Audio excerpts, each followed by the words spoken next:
Okay, good afternoon, everyone. My name is George Seremis. We are broadcasting this from, well, wherever we are these days. But this is a discussion that the program of Hellenic Studies at Yale University is organizing with the Yale Center for the Study of Race, Indigeneity, and Transmigration. That's the center we have, as well as the program on ethnicity, race, and migration.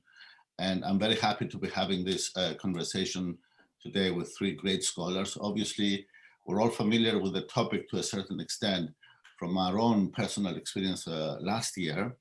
And I hope to bring some kind of a context, not me myself, but our speakers, bring some kind of a context for us on the relationship in the United States of race and ethnicity, and in particular, with the Greek community and African Americans. We have today three great speakers. What we will do today is go through each one of them.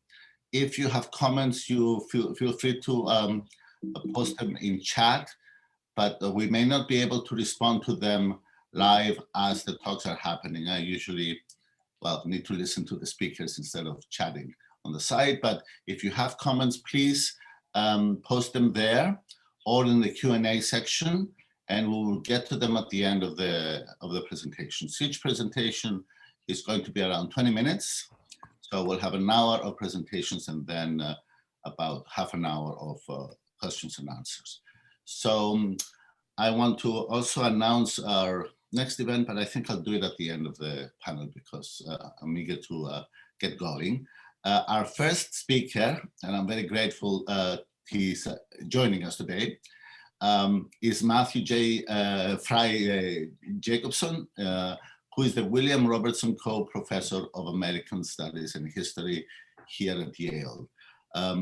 Matthew has written extensively and is a recognized authority on race in the US political culture since the beginning of the state, the American state.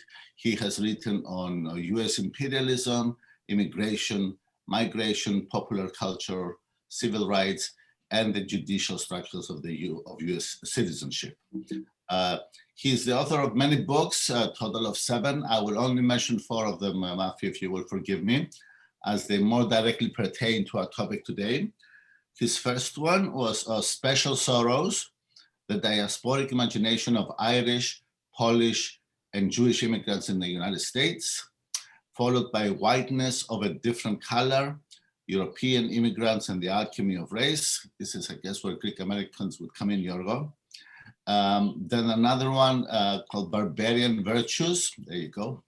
The United States encounters foreign peoples at home and abroad. And last but not the last of his books, Roots 2, White Ethnic Revival in Post-Civil Rights America. I hear also he's involved in the production of a film called A Long Way from Home, The Untold Story of Baseball's Desegregation. And on that question, maybe I'll invite you to my other class, Matthew, on the Olympics and the 1950s and 60s. Okay, so the next speaker will bring us a look, and Matthew will give us an overview of the historical relationship between race and ethnicity as it has evolved. And in the last, well, I'm not going to have the scope, I'll let Matthew judge, but as it relates to last year's events in Black Lives Matter. Then we will follow with Yorgos Anagnostou. Yorgos Anagnostou is, those of us that are in the little field of modern Greek know him very well. He's our preeminent scholar on Greek American studies and also the pioneer of them.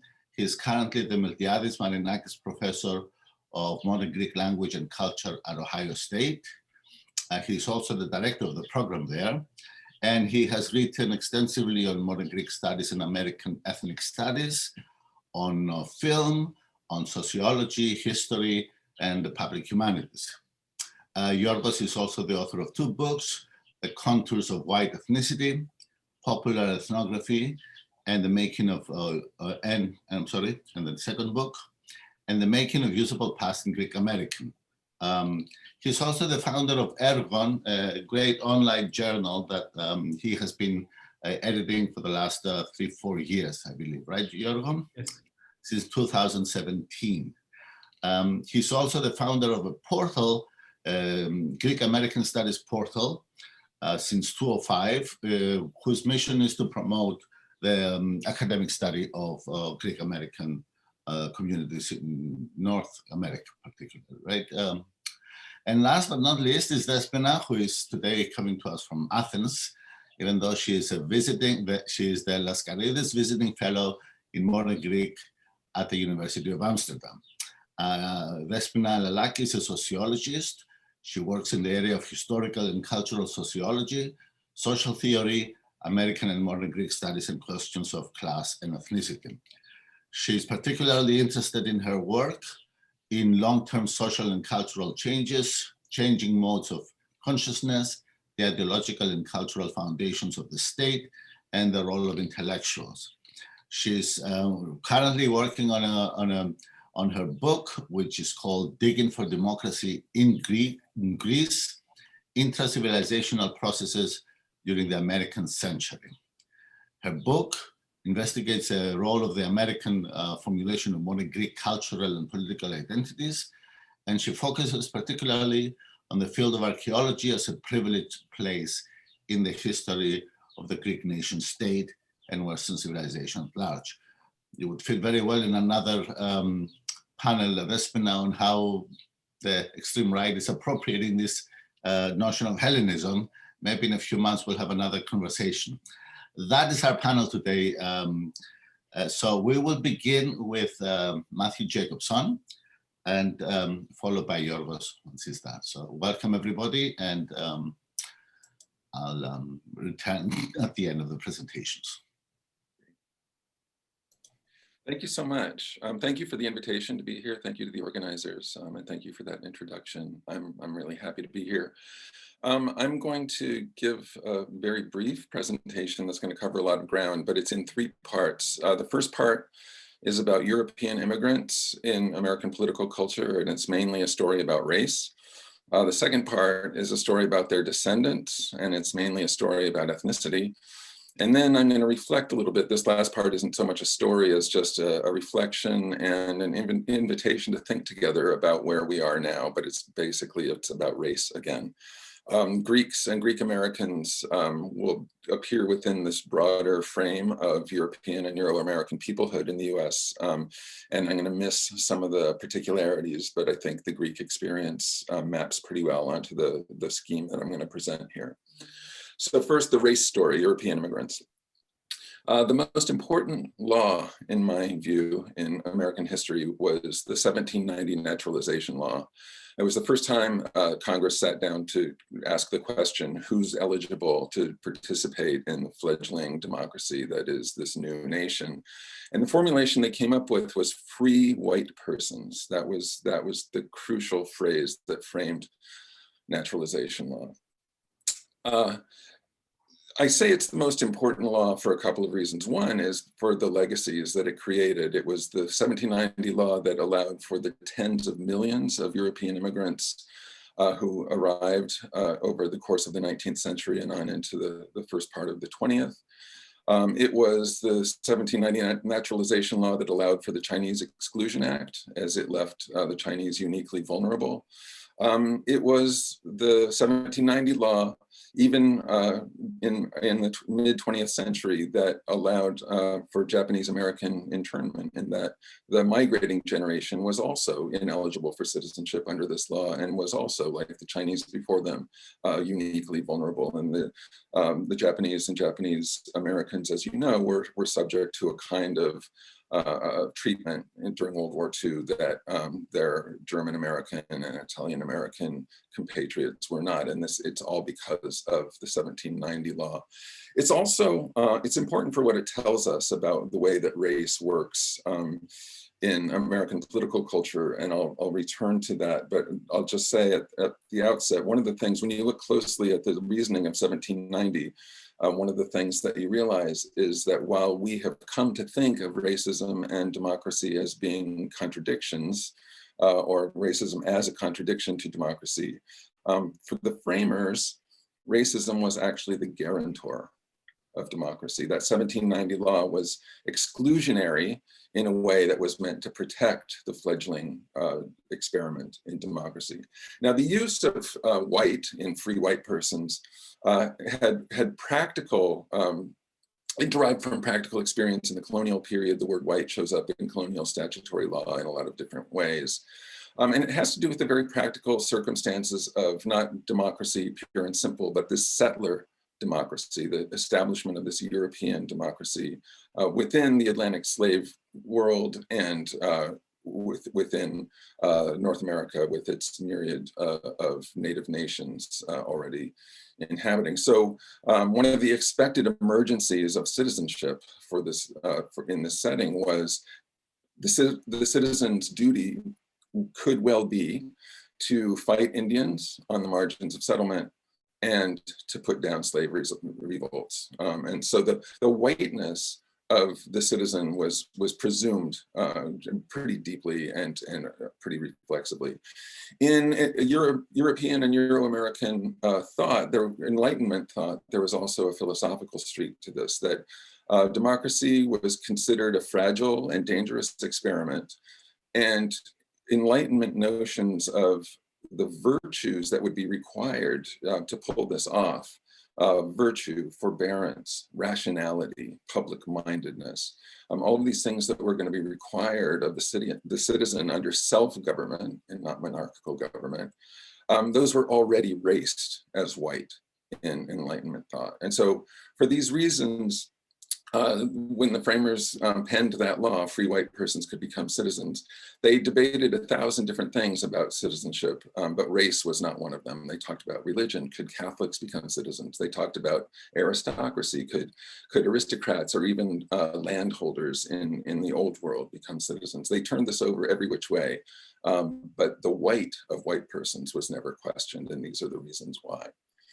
Now that is disrupted pretty radically in the mid-19th century, in the 1840s as a beginning, when the Irish arrive as the first undesired and unanticipated group of free white persons. And as you know, over the course of the 19th century, they're followed over the next 2 generations by Russian Jews, by Italians, by Poles, Greeks, Slovenians, Bohemians, and a host of other European peoples, but who were undesired by the kind of Anglo-Saxon patricians, and who were also unanticipated, even though the language of that 1790 Naturalization Law was pretty capacious in what it might mean. It's absolutely critical that all of these groups entered the American polity as free white persons, and they entered on that basis, and they entered because of that with fairly immediate and easy access to the rights of citizenship, and we can't forget that. But it is also true that they were perceived as inferior to Anglo-Saxons by Anglo-Saxons. They were perceived as a problem for the Republic when it came to their fitness for self-government. And that's a phrase that you see all the time in the 19th century and up through the early 20th, fitness for self-government. And the problem that they posed was expressed in racial terms. These groups were thought in terms of heredity, biology, blood, genes, their distinct physiognomy, as an indicator of their characterological traits. So what you see in American political culture is this shift from a kind of consolidated notion of free white persons to this formulation that really reigns in American political discussion through the latter half of the 19th century and on into the 20th, of the races of Europe. And the races of Europe are always conceived in hierarchical terms.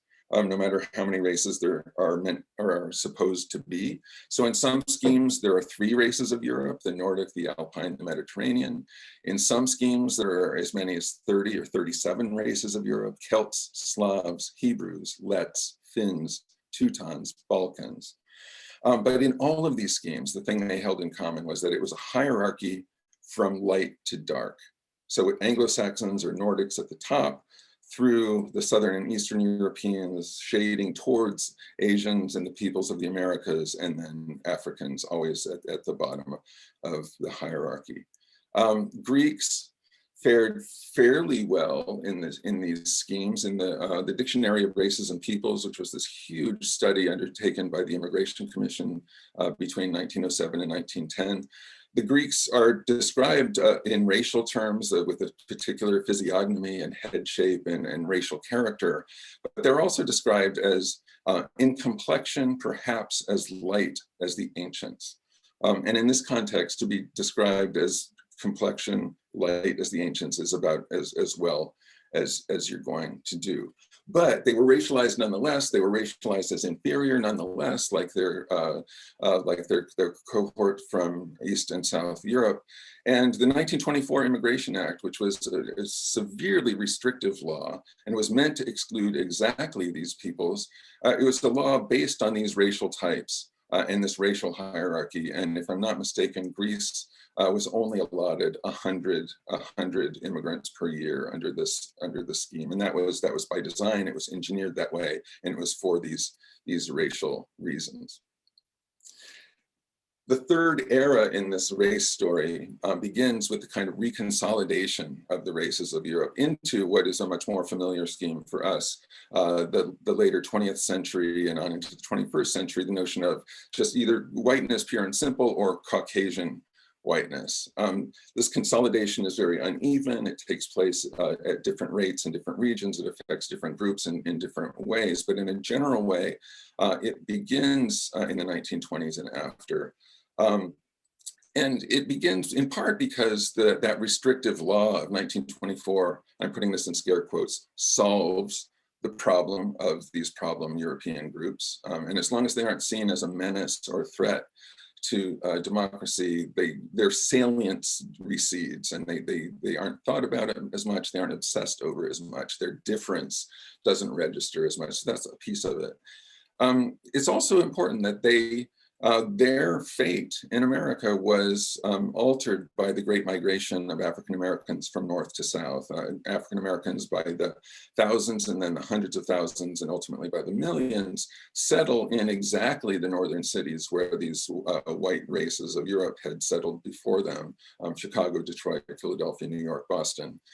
And so that really changes the alchemy of race as it's understood on the ground. And you get a white-black binary starts to supersede that notion of the 37 white races of Europe. So that in Chicago in 1919, Irish and Polish gangs who had emerged to take on the Ku Klux Klan in the cities now mobilized against African Americans during the Great Race Riot of 1919.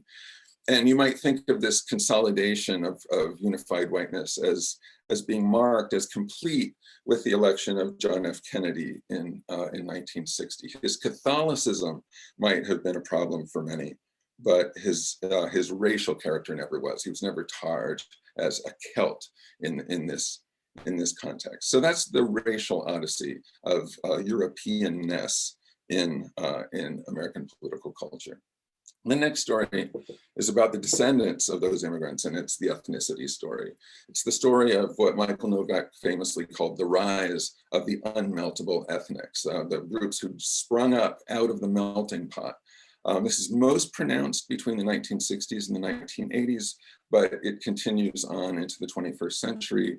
And every time a new film comes out about an Irish boxer in Boston, my wife jokes that I have to write a sequel to my book. This kind of emergence, this embrace of particularistic ethnic identity, this jumping out of the melting pot, we might also date to the Kennedy years, even though these are cultural and social processes that are very uneven and unstable, and it's hard to draw a linear line. But 1963, we might mark as the beginning of the white ethnic revival. This is the year that Kennedy goes to Ireland. It's dubbed as the return to Ireland, meaning not that he had been there, but that's where his family came from. That's what return meant. And it was celebrated on both sides of the Atlantic. This was a couple of days after his famous Ich bin ein Berliner speech at the Berlin Wall. He goes to Ireland, he visits the Irish Parliament, and he gives this amazing speech in which his Americanism and his Cold War commitments are articulated through his Irishness in a way that was completely a new thing, especially for a head of state in the American scene. That same year, Elia Kazan produces America, America, Hollywood's really first epic story of the European immigration. And Nathan Glazer and Daniel Moynihan published Beyond the Melting Pot, which actually kind of begins the argument that the melting pot had never really melted everyone down. Now, this re-embrace of ethnic particularism after a generation or so of enforced and coerced and embraced assimilationism can be seen as a result of a couple of things. One is anti-modernism. The first invention of modernity was anti-modernism. And I don't think it's an accident that while sociologists like Reisman, who's writing about the lonely crowd, and William White, who's talking about the organization man, they're writing about antiseptic suburbs and a kind of soulless bureaucratic life. It's in this setting that people are embracing these kind of blood-coursing depictions of ethnicity. Zorba the Greek, Fiddler on the Roof. Harry Mark Petrakis' novel, The Dream of Kings, is a great example of this, where the mightiness of ancient Greece and the Greek tradition is seen as a kind of salve to the discontents of American decline. So that anti-modernism is a piece of it. More importantly is the civil rights movement. Civil rights movement as a positive model of group rights discourse. Now, US history is shot through with group rights over individual rights, slavery and emancipation, Indian removal, Chinese exclusion, that 1924 Immigration Act, Japanese American internment. There are all kinds of ways in which group identity have superseded individual rights in many different settings. But in the civil rights years, there's a positive public discourse of group identity and group political destiny that's inspired by a re-embrace of particularistic ethnic identity on the part of white ethnics, kind of modeled by the racial movement for justice, that is the civil rights movement. So in this context, and there are a lot of different layers to this, in academics, you get Theodore Salutos, Rudy Vicoli, Irving Howe, and Michael Novak writing a new brand of immigration history as a way of re-narrating what the American narrative is. In literature, you get Harry Mark Petrakis, Philip Roth, Mario Puzo, Helen Papanikolaou. In popular culture, you get Zorba the Greek, Fiddler on the Roof. Arnie Nouveau, maybe some of you remember a show called Arnie about a Greek-American worker at a flange factory. Bridget Loves Bernie, Kojak, Rhoda, Moonstruck, for which Olympia Dukakis wins an Oscar by playing Italian. And My Big Fat Greek Wedding, in which normative Americanness is marked as ethnic particularity. In politics, you get Olympia's brother, Michael Dukakis, running exactly on the Ellis Island romance, but he's just building on Ronald Reagan's visit to Ballyporeen in the 1980s, who in turn is building on John F. Kennedy's visit to Dublin in 1963. In local culture, you get Greek and Polish festivals. In public landmarking, you get the overhaul of Ellis Island and the establishment of the Ellis Island Immigration Museum. And even up into the 21st century, on the first anniversary of 9/11, when George W. Bush wants to make his appeal to the peoples of the world, and he's trying to put together that coalition of the willing, he goes to Ellis Island as the symbol, not only of American greatness, but American openness and who America is. Now, the ethnic revival could have rightward or leftward political valences. It could pose as a disavowal of whiteness at the moment that white supremacy has been put front and center in US politics by the Black Power movement. So the ethnic revival can be this kind of fresh off the boat innocence, like I got nothing to do with it. And on the right, neoconservatives like Michael Novak, Nathan Glazer, Spiro Agnew use the Ellis Island romance as a cudgel to critique modern day minorities. But on the left, Tom Hayden, Jerry Rubin, Todd Gitlin, Archbishop Iakovos, the Berrigan brothers, Father James Groppe, Mickey Schwerner and Andrew Goodman and Christina Giardina, and about 3/4 of the Northern white students who joined the Freedom Rides and Freedom Summer, articulated their pro-civil rights sympathies from a position of their own ethnic particularism. and almost any white feminist you can name from the second wave. Shulamith Firestone, Robin Morgan, Gloria Steinem, Kate Millett, Debbie D'Amico, Ellen Willis, Helen Berolini, Letty Cotton Pogrebin, Valerie Solanas. They all, their feminist politics is steeped in a kind of world of our mother's ethnic narrative as the basis of an emergent gender politics. Now, again, so this embrace of ethnic particularity is ascendant in the 1960s. It perhaps crests in the bicentennial year of 1976 and the roots craze of 1977, but it lasts well into the 1990s when the Ellis Island Museum opened.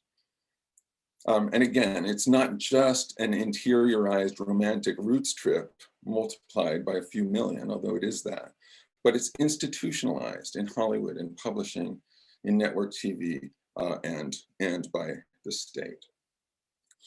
Which brings us to the third piece, where we are now, and it's a new racial story. So in everything I've said so far, you might note that, let's take it as a given, that most white people in the United States have always thought at some level of the United States being a white country. That's articulated in different ways and with a range of ferocities, let us say. But it's a pretty deep assumption, and it's rooted in the logic of 1790, that 1790 law that only free white persons can truly be Americans. And that's at the core of our political culture in some ways. That's been very hard to kick. Within that, you'll note that what I've said so far in that first story, Plymouth Rock is kind of the touchstone of who white people are and where they come from and how they think of themselves. In that second story, Ellis Island becomes the touchstone of not just for the white population, but for the nation as a whole. Ellis Island is the touchstone of who we tell ourselves we are. And what I want to argue, and again, argue is probably too strong. I just want to suggest and turn this over in our heads and talk about it a little, is that what we're seeing really beginning in about 2010 or so with what began as the white backlash against Obama and a kind of politics of white displacement and white grievance that then comes over the horizon as white grievance, and it crystallizes as Trumpism, and then we see it paraded in the streets of Charlottesville as Nazism, and we see it as white insurrectionism on January 6th. But one way of thinking about that is that it's a new bid for a touchstone of white identity. It's from Plymouth Rock to Ellis Island to the Confederacy. The Confederacy, I'm not saying that this is the dominant position, but clearly there's a significant number of white people in the United States who want to embrace the Confederacy as their touchstone of white identity. That's frightening and it's challenging, and there's a lot that's problematic, and that is just going to be a challenge for the next generation or more, I think. But I want to tell another kind of glass half full kind of story about that. So I think it's possible to ask, does the loud articulation of whiteness as Confederate open a space for white progressivism as anti-Confederate in a way that gives white people more room to be progressive than some of the earlier formulations did? Is it possible to articulate a kind of anti-Confederate whiteness and to mobilize it in important ways for progressive causes? That might take the form of ethnic revival language of particularity, because Jews, Greeks, Irish and Polish Catholics never fared very well when facing the Ku Klux Klan. So maybe that's a newly usable language on the progressive side, or maybe it's something more akin to abolitionism.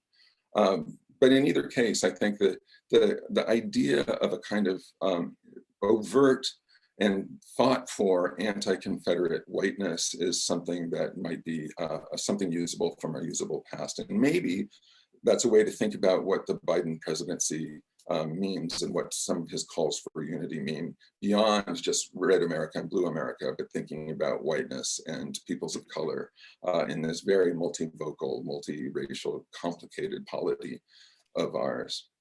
I'll just close by saying that in a public humanities event a week or two ago, I was in conversation with a really wonderful and talented Navajo artist named Emma Robbins, and she was talking about the difference between allies on the one hand and accomplices on the other. She said, we don't need allies. Like that idea has almost been vacated by white people in the United States of all of its meaning, but accomplices in this justice struggle we could use.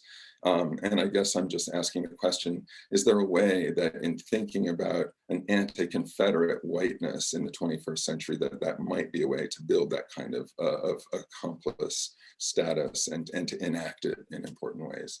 I'll stop there. I'm really eager for the conversation, and thanks again for the invitation to speak today. Great, thank you. We'll continue with Yorgos, and we'll save your questions for the end for everybody. So go ahead, Yorgos, you have the floor. Can you see me? Hello? Yes, you're fine, Yorgos, go ahead. Hello, everyone. Thank you for joining us. I thank George Sirimis for the invitation and the organizers. In the broadest term, what I will be doing today, I will be placing several Greek-American examples in the context of the racial odysseys that Professor Jacobson outlined for us throughout the 20th century and early 21st century. And I will be concluding with some thoughts about the urgencies that we are facing as scholars who care about a great deal on how we can perhaps interface with our publics and perhaps contribute to the politically loaded conversation about whiteness and ethnic whiteness. I dedicate this talk to sociologist Nicholas Petropoulos, a pioneer in Greek-American whiteness studies. Between Race and Ethnicity, Greek America in the Times of Black Lives Matter. This webinar is asking us to reflect about Greek America in relation to two categories of difference, ethnicity and race, and in connection to a racial justice movement at a particular historical moment. There are at least two components in this inquiry, and they are interrelated components. The first one is about how Greek America positions itself in relation to Black Lives Matter. And the second is about us, scholars. How do we make sense of these positions? What kinds of questions does this issue raise for those of us who work in transnational modern Greek studies and beyond in ethnic studies and Southeastern European studies? To understand Greek America in the times of Black Lives Matter, scholars need to understand Greek American immigration and ethnicity historically in the context of US discourses about race and inevitably race hierarchies.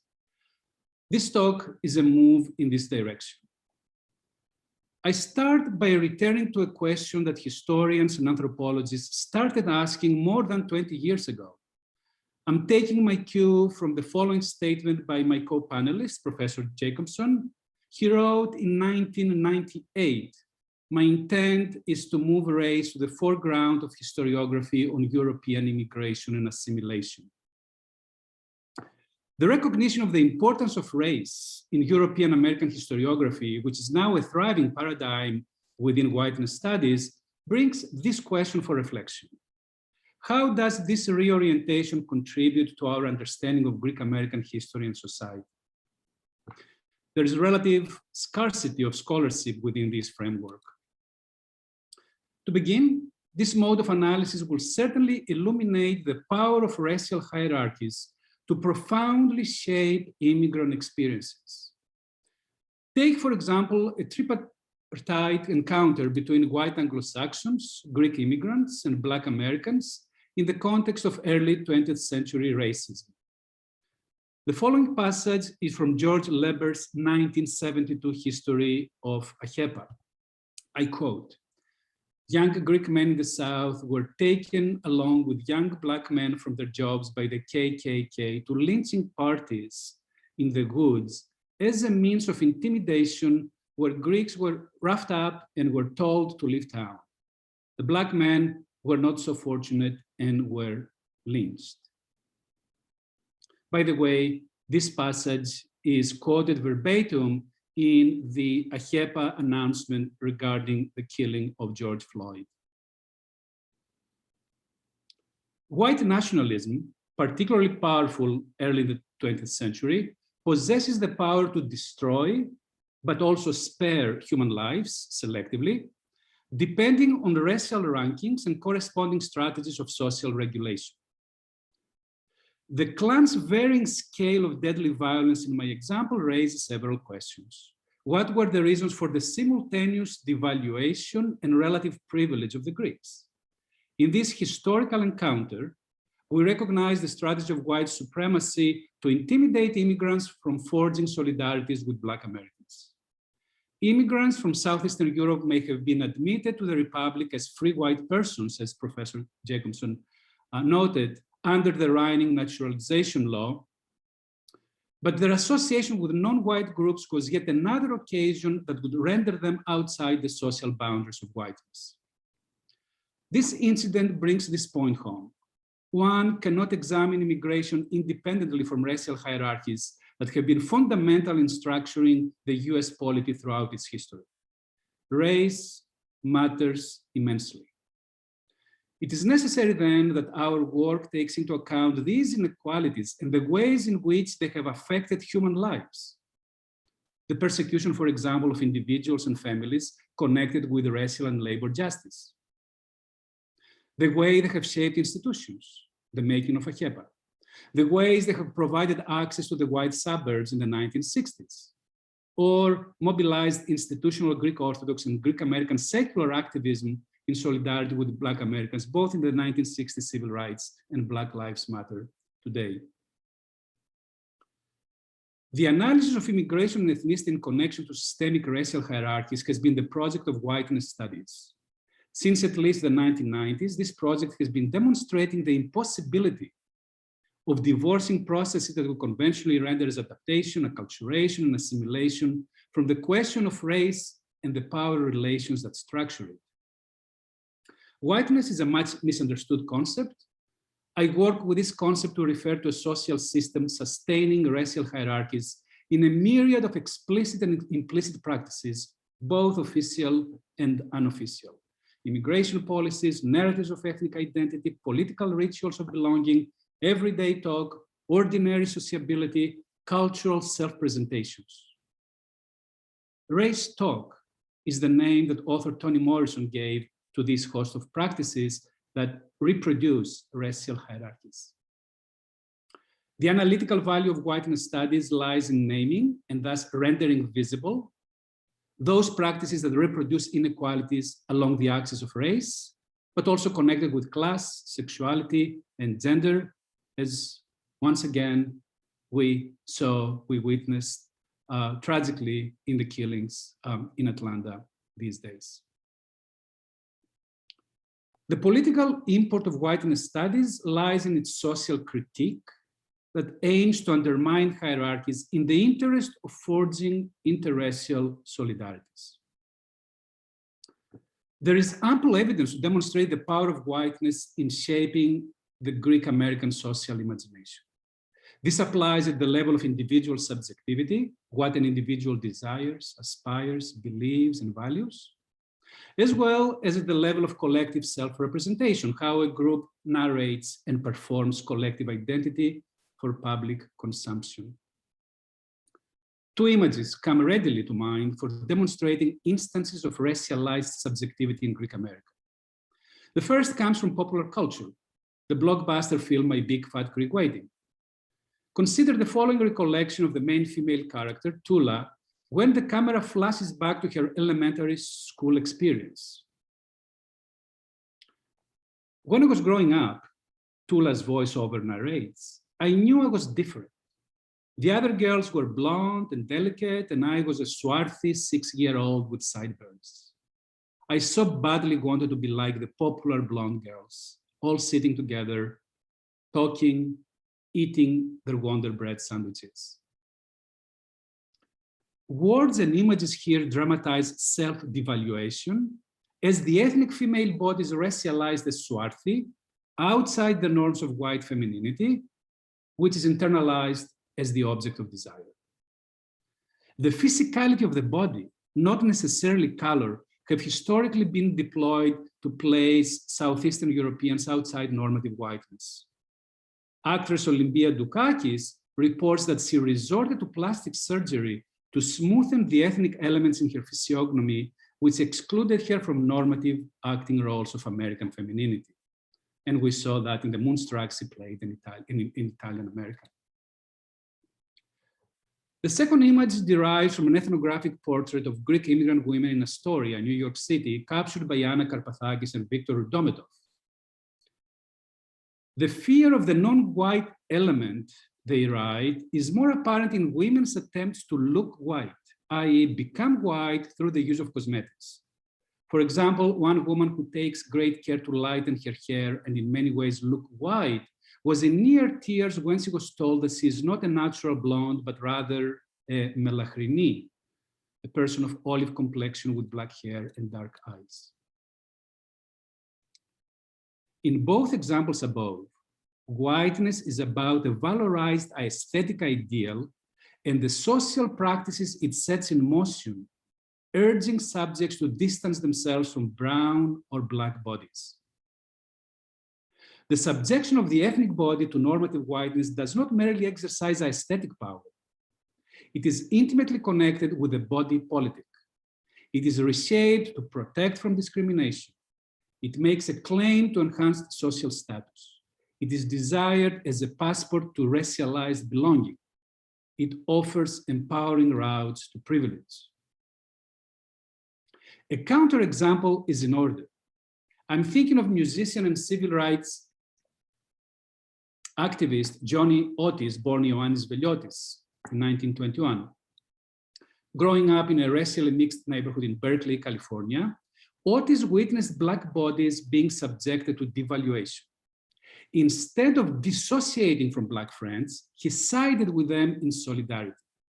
He wrote, "As a kid, I decided that if our society dictated that one had to be black or white, I would be black." He exited the Greek American environment to immerse himself into black politics and culture. He married a black American. It will be instructive to think of these examples in connection to the notion of assimilation. What they unequivocally convey is that assimilation is not racially neutral. It is about consenting to locations within whiteness, embracing or resisting it.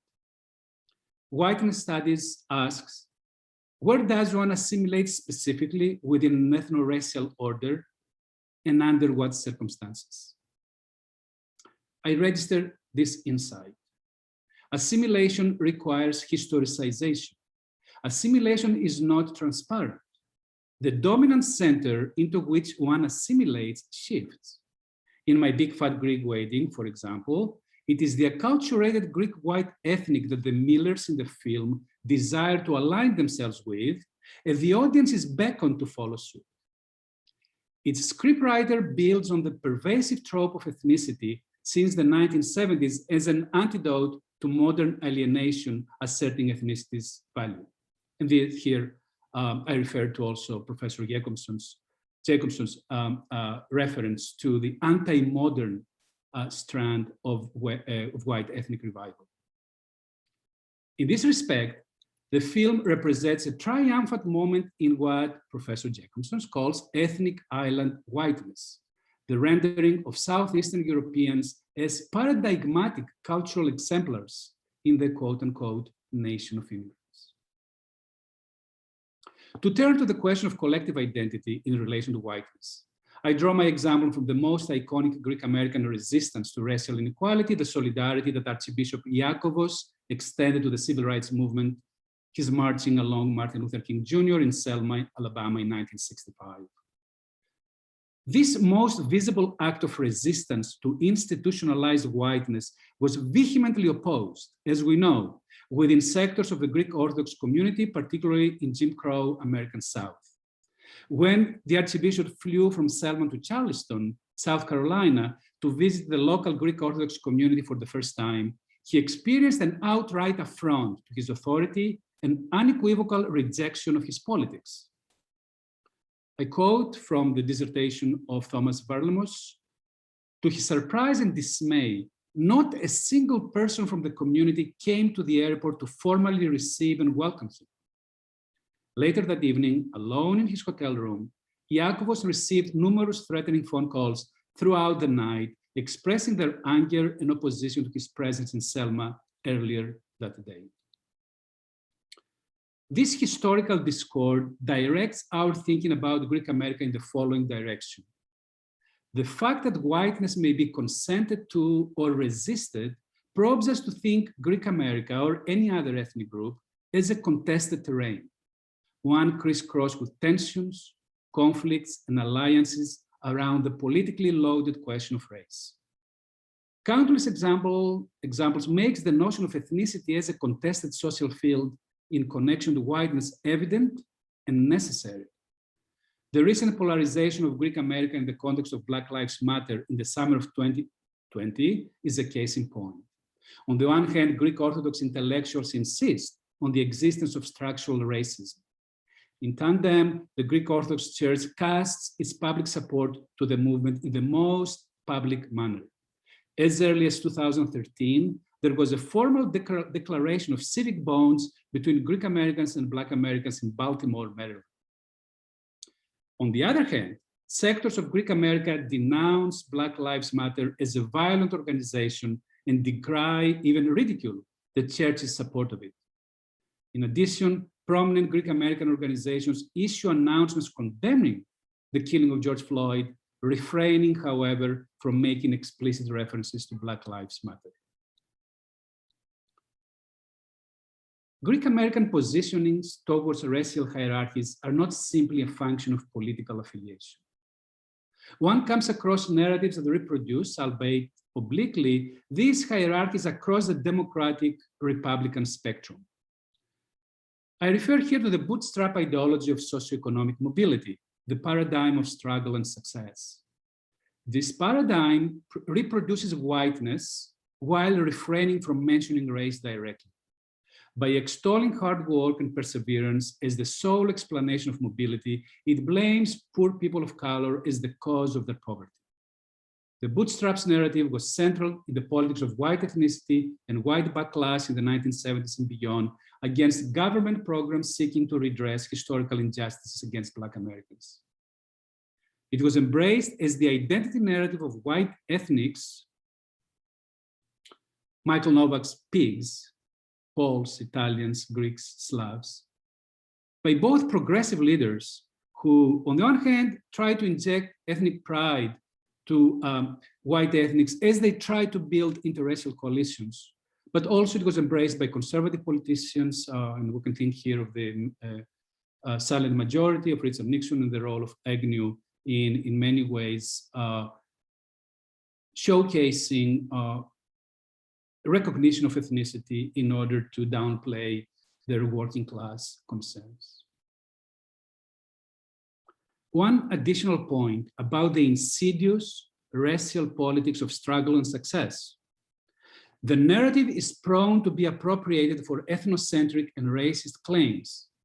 It is not rare for Greek immigrant entrepreneurs to posit their economic success as a sign of ethnic superiority and evidence of, I quote, the inferior moral or ontological worth of others, end of quote.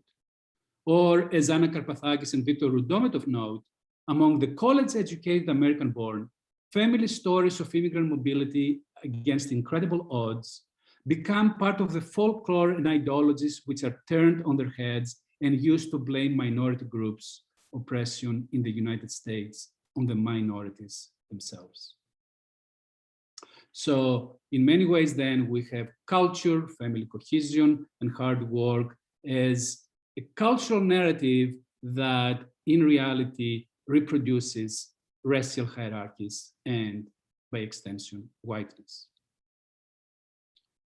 The view of Greek Americans as a contested terrain around whiteness raises several questions. How were Greeks in the United States racialized at any specific historical moment? In other words, what identities have they been assigned by American racial discourses? And in turn, what kind of self-ascriptions did they deploy in their negotiations? To what extent did they consent to or resist their particular ethno-racial assignments? We know that they employed African-American workers on equal pay in Jim Crow Tarpon Springs, Florida. We know that in northern cities, they were often coerced to exclude Black Americans from their businesses. The notion of racialization is key in this approach. Unlike the concept of race, racialization sees racial classifications as subject to change and contestation. It calls analysis for the social construction of racialized identities, rejecting the notion of a natural or fixed identity. Analyzing Greek America through the lens of racialization makes the question of whether Greeks are or are not white a misplaced question.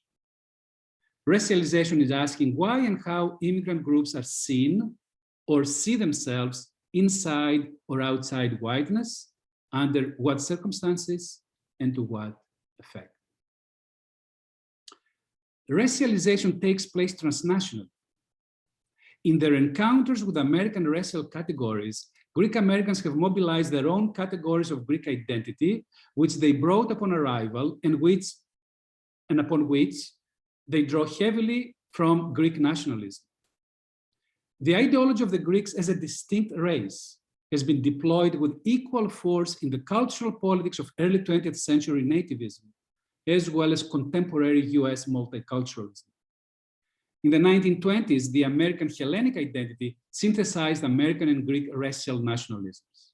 In the 1980s and 1990s, the Macedonian issue and the controversy around Black Athena produced the notion of a Greek racial identity under siege. The idea was that Black people and Slavic people are stealing Greek identity. Cultural and racial nationalism is also at work in the recent branding of Greek identity as philotimo, a narrative that globalizes racialized Greek identity as moral citizenship. The insight we can draw from these observations is institutional and epistemological. It concerns modern Greek studies.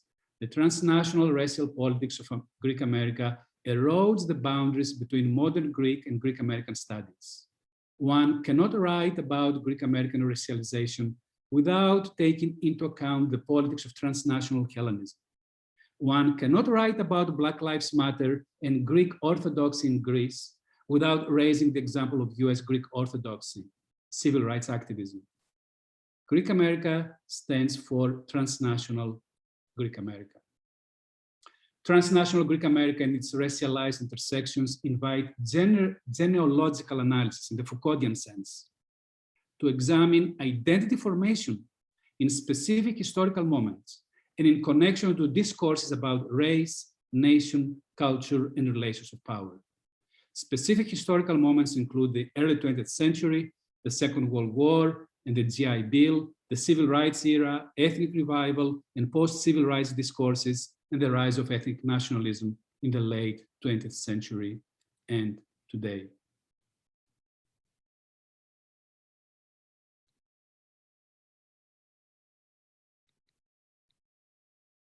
In conclusion, since its inception 30 years ago, whiteness studies has reshaped the ways in which scholars examine immigration and ethnicity connected with Southeastern Europe.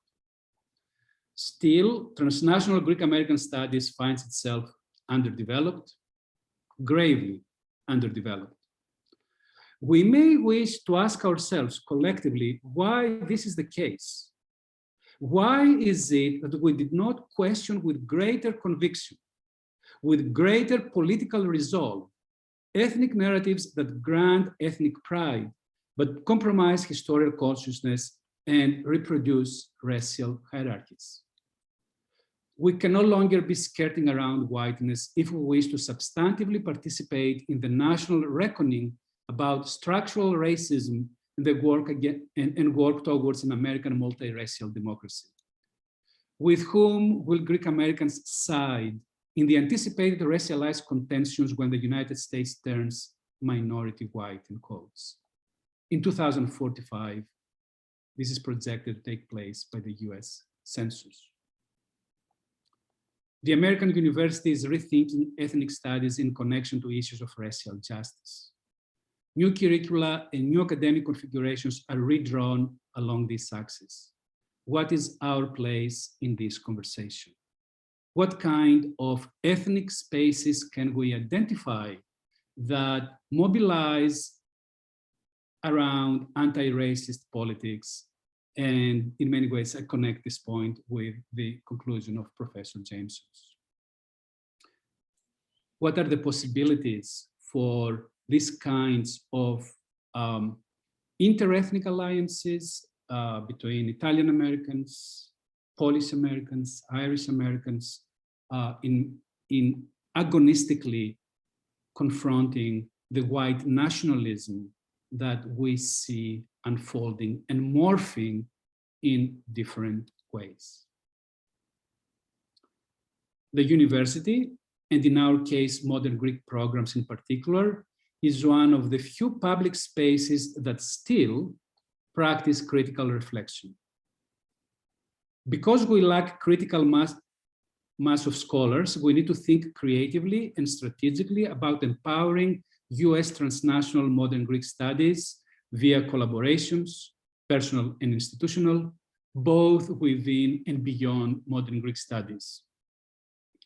In this manner, one hopes we will be making our work more visible in the uneasy conversation about the place of Greek America and other ethnicities in 21st century America. Thank you very much for your time and your attention. Thank you, Yorgo. We'll move on to Despina Lalaki. Despina, you have the floor. Okay. Yes, thank you very much, George, and thank you for this invitation. As George just said, I think there is an urgent need to start this conversation about race at the time of white supremacy making so much noise, causing so much violence around the world and in the United States. Before I start, I will just share my screen and with you my only slide. Let me see if I can. Okay. I believe you can see the slide, right? Which is obviously the picture on the right is the one that we have at the poster as well, the participation of Archbishop in the protest of this past summer 2020. And the other one is like not so well publicized, probably participation of a small group or probably groups of leftists, New York based, that participated this is December 2014 at the mass rally that took place in Manhattan.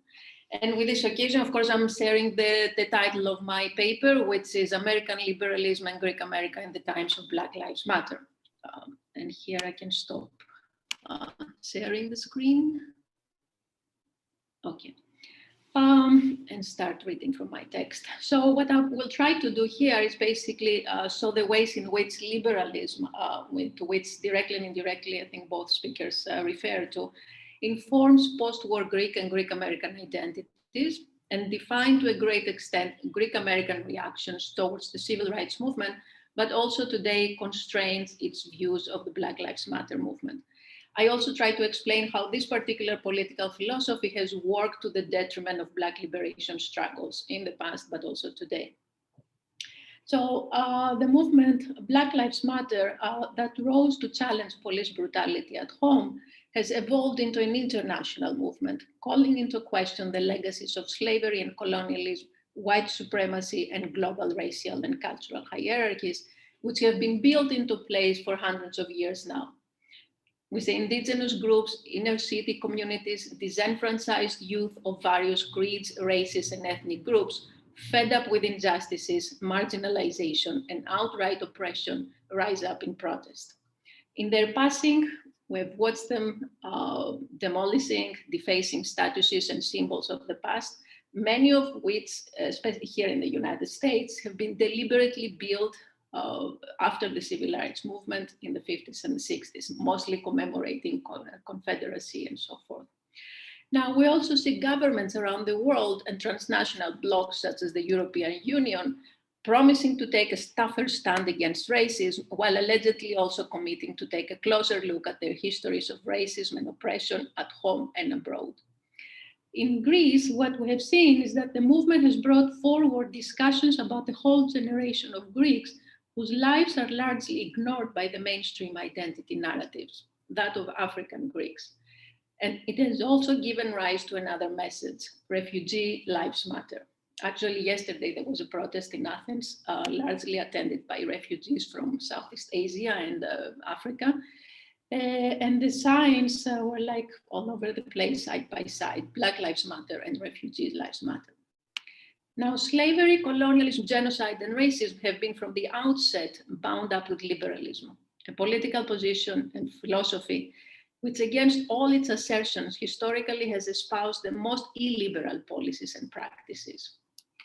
Liberalism is defined as a framework for the fundamentals of political life that prioritize the value of individual rights and liberties, limited and representative government, private property and free markets, constitutionalism and rule of law, always open to contestation and change. In its name, the West vowed to civilize the world's rest for over 400 years now. While following the Second World War, invocations of the free world and talk of Western values were meant to assert Western democracy's superiority over communism and socialism, placing private property over any other individual right and drawing a wedge between individualism and society. Liberalism has served to perpetuate inequalities and racism. So in this brief presentation, I will attempt not to theoretically analyze liberalism, but try to shed some light on its applications as I explain the historical relations between the Greek American community and Black America. I will try to show how liberalism, at least the variant largely developed after the Second World War, has on the one side informed Greek identity at home and in the diaspora, and while it has also undermined the liberation struggles of African Americans. I will explain a little bit what this special variant of Hellenism produced in the midst of Cold War is all about, which is a great part actually of my work, but here is a very small summary. So ethnic identities selectively capitalize and build on national identities that further resonate with their host countries in order to valorize their position in it. In the Greek case, a special variant of Hellenism, one largely constructed in the aftermath of Second World War to legitimize the Cold War American civilizing mission, has also employed by Greek America. The community, already since the early 20th century, has undertaken great efforts to consolidate its ethnic identity with the demands of Americanization. A kind of Americanization based on fundamental values of middle class and on whiteness, as the two presenters already suggested, and in contradistinction to working class consciousness, the labor movements and the minorities' struggles for recognition and justice. Once employed as a critique of the effects of modern civilization, Hellenism, under American influence, became an expression of instrumental rationality, cultural commodification, and liberal capitalist democracy. And just to give you a snapshot of what I'm trying to argue here, I have a brief anecdote. In 2013, I was attending a screening of a documentary which was called Greek American Radicals, The Untold Story, which was presented in Astoria at the Cultural Center. It's called Stathakion. So the film generated some very interesting reactions, strongly opposing the narrative of the film that tells the story of Greek American participation in the labor movements in the country, the anti-fascist Popular Front during the Spanish Civil War, and anti-labor movements of the country, and anti-McCarthyism, I'm sorry. So an elder guy from the audience picks up the microphone to very emphatically say that the Greek can never be communist and that Greeks, either in Greece or in New York, were never communists. Hellenism, according to its view, alongside that of the neo-Nazi group of Golden Dawn that later made an even more emphatical intervention, is incompatible with communism, working class consciousness, and any form of radicalism. It has been the defeat of the communist-led National Liberation Front in Greece with the help of the direct American intervention and the subsequent persecution of communists, the public McCarthy trials and expulsions that terrorized and fractured American society served to suppress the history recounted in the documentary. Greece, as the cradle of democracy, was employed to shape new ontological and epistemological distinctions between the democratic West and the communist East, normalizing the post-war political and economic status quo and offering legitimacy first to the American hegemony and later on the European integration project. Post-war Greece, as the cradle of democracy, had to be secured and propelled into modernity. A state-sustained capitalist system was offered as a bulwark against totalitarianism and guarantor of democracy and modernization. Under the threat of communism, modernization was promoted with great urgency, emphasizing the need for economic development, which would rely on tourism and the rationalization of the country's cultural heritage management, while fostering the immutable values and ideas of Hellenism. Now, in the exceptional years of 1945 to 1975, the time of the second greatest migration wave from Greece to the United States, this new variant of Hellenism found very fertile ground. The unprecedented growth of US capitalism, alongside the expansion of the welfare state, even though for a brief period, enabled the creation of middle-class America and its concomitant myths of which newcomer immigrants aspire to become part. At the heart of this myth was that of liberty, opportunity, and of course, rugged individualism. Now, on the other side, escaping Jim Crow in the South and in search of its proverbial liberty and opportunity, a second migration wave of Black Americans would also flock in the urban centers of the North. The branding of the country as a nation of immigrants, however, during the same period would not pay homage to this migration movement, which was met with resistance, segregation, and outright violence. The emergent suburbanite middle classes and the white ethnic enclaves would be proven far from welcoming. Following the war, however, and while the United States featured as the new cradle of democracy and the protector of the free world, racial inequalities ceased to be a national matter alone.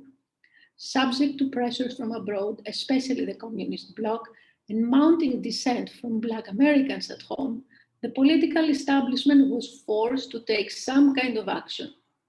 The answer was what became known as Cold War liberalism, a political framework that capitalized on the notion of equal opportunity created through legislation and promoted hard work ethics, resilience, and mobility as counter values to the impoverished Soviet bloc, which relied on planned economic and economies and infringement of freedom. Elected officials in both parties continued to demonize social welfare as socialism or communism, seeking at most a partnership between private and public sector. Racial inequality existed outside of any frame of political economy. At the time, social sciences, heavily funded by private institutions such as Ford and Rockefeller Foundations, and directly engaged with social engineering, both at home and abroad, promised to offer a different explanatory framework, tapping into a new variable, that of culture. Remember, this was the time after the war that the Holocaust, of course, had totally discredited any biology-based definitions and understandings of race. So left-wing liberal anthropologist Oscar Lewis, primarily concerned with poverty in the developing world, in his ethnography book by the title 5 Families, Mexican Case Studies in the Culture of Poverty, which was published in 1959, identified more than 60 traits shared from among slum dwellers of Mexico City to inner city Negroes in the United States. Ranging from resignation, dependency, strong feelings of marginality, these traits developed over time into mechanisms that tend to perpetuate the value system which he called the culture of poverty. The concept proved particularly attractive to US policymakers and politicians. It strongly informed documents such as the Negro Family, the Case for National Action, which is more popularly known as the Moynihan Report, published in 1965. The name of the report took its report from the author, Daniel Patrick Moynihan, who was basically a sociologist serving as Assistant Secretary of Labor under President Lyndon Johnson. And he argued that the ghetto culture was responsible for the high rate of families headed by single mothers, something that would further hinder progress of Blacks towards economic and political equality. Now, neither of the two studies sufficiently, if at all, accounted for the structures of political economy that the Black freedom movement in the 1960s would identify. From Martin Luther King to Malcolm X and the Black Panthers Party, they all identified public and private institutional practices associated with employment, housing, and education throughout the United States as responsible for racial disparities, forging in the process a different understanding of Black inequality directly related to capitalism, militarism, and imperialism. It pushed mainstream politics to the left and an expansion of the welfare state. Johnson's Great Society programs included job training, housing, food stamps, and other forms of assistance that inadvertently helped to define Black inequality as primarily an economic issue. Now, the conservative backlash of 1970s and 80s with the war on drugs and the curtailment of welfare state served as a counter-revolution that explicitly targeted Blacks, minorities, and the most disenfranchised. The liberal establishment in the 1990s continued in the same direction with policies such as the Personal Responsibility and Work Opportunity Reconciliation Act, which was signed into law by President Bill Clinton in 1996, and essentially capitalized on the argument made by Oscar Lewis almost 40 years earlier, and the liberal mantra of personal responsibility and freedom from government constraints. The prevailing argument suggested that race-conscious policies formulated by post-war liberals constituted a new form or reverse discrimination that, like Jim Crow predecessors, represented an exceptional violation of basic principles of American liberty. A colorblind approach, such as the one that Barack Obama would even introduce in his governance, was the American thing to do. In 1960, second-generation Greek Americans reportedly had the second highest income of any census-tracked group. So today, the community features as a modern minority precisely for its social mobility, largely forgetting in the process the hardships of the early years, the discrimination that the two discussants already mentioned, as well as its history of radicalism and engagement with social struggles. The grave embarrassment that the recent economic crisis in Greece and the subsequent social unrest caused to the Greek diaspora is really telling. The crisis, hardly an economic one alone, brought to the surface a series of unsettled cultural questions. It appeared that the modern people of Greece were seen as indolent and cunning, sharing little with their sophisticated and industrious ancestors or the civilized urban, industrial, and secular Europe of the time.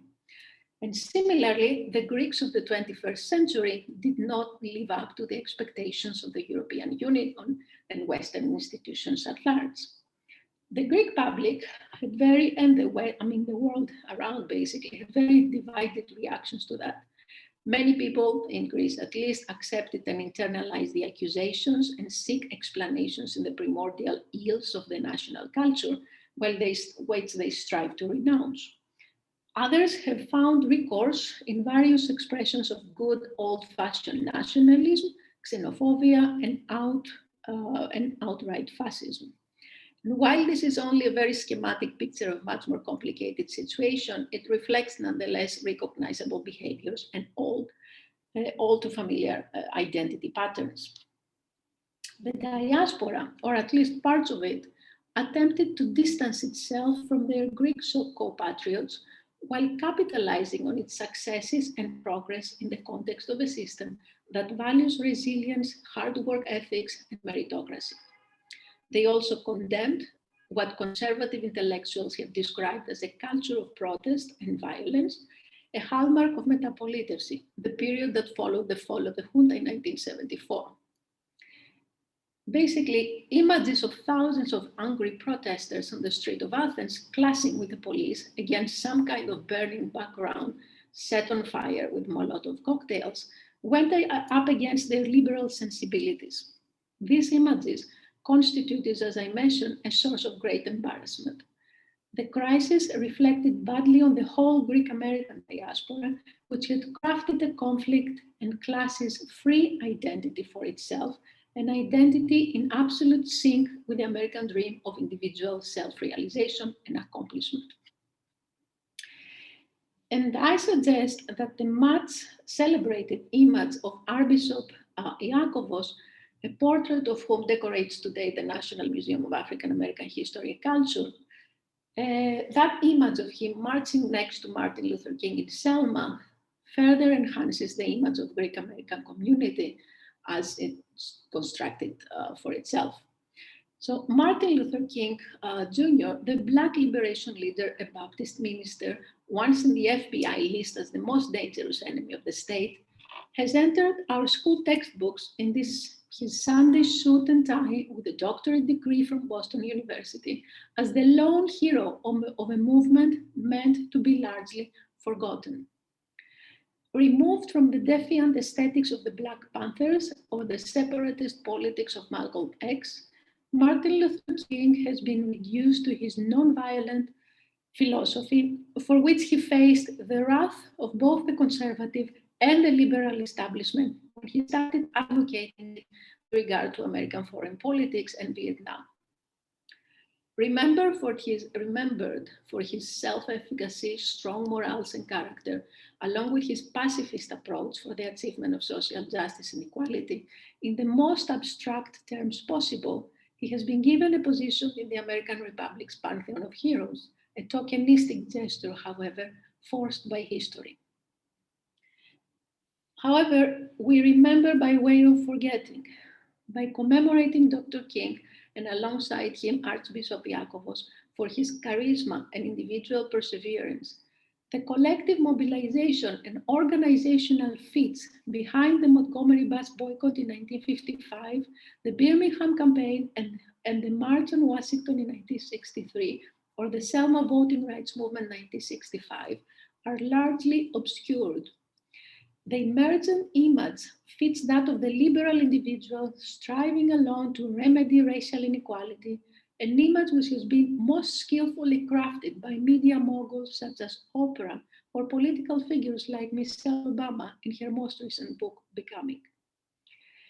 In the process, the movement itself, the violence against it, its victories, and the unfulfilled dreams for millions of workers, teachers, farmers, students, servants, nurses, and others was erased from public memory. The Greek community in the United States appears to be forgetting as well.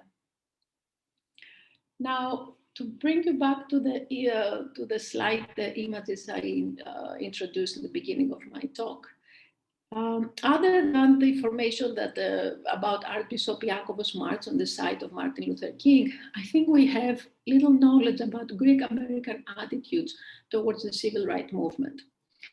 We know that his actions Iakovos' actions were met with applaud, but also, as George already mentioned, strong criticism primarily for exposing the community, especially in the South, to grave dangers, as Greek Americans had already been targeted by Ku Klux Klan.